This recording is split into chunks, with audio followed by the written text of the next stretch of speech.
Akĩarĩria komishona othe a kaunti 47 gũkũ bũrũri-inĩ, mwandĩki mũkaru ministry-inĩ ya Thama Julius Bitok augĩte muoroto wa mũcemanio ũyũ nĩ gũteithĩrĩria gũkinyĩra mũingĩ matũũra-inĩ nĩguo kuoya mawoni megiĩ Maisha Namba.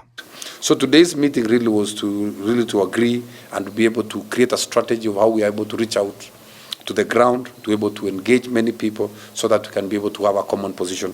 Call upon members of the public to be alert and to be ready so that they can have that opportunity to go to these engagement forums and give their opinion as far as Maisha Namba and Maisha Card is concerned. Augite ibande ici cirĩ na ũgitĩri wa kũiga thiri cia andũ kĩũmbe wakinya nĩ ũhũthĩri wacio. Kenyans are asking about public participation.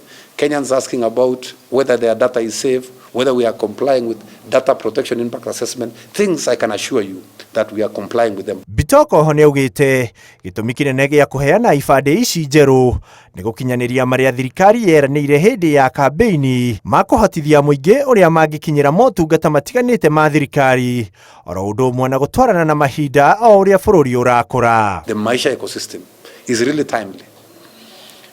The government pledged during campaigns that we are going to deliver a new identity system.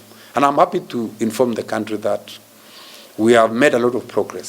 Ciĩgiĩ ihinda rĩrĩa ibande ici ciagĩrĩire kũrutithio wĩra, Bitok augĩte ũgitĩri oro ũndũ ũmwe na gũkinyanĩria ikĩro cia kĩmabũrũri matũmĩte ibande ici ciandĩkithio werũ. We should have passports, we should have driving licenses which have an expiry date. So we are complying with international convention which Kenya is a signatory.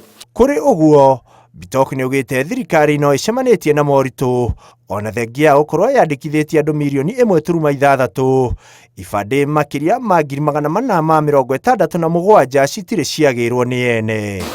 Handũ-inĩ ha Inooro TV, njĩtagwo Ikua wa Boshi.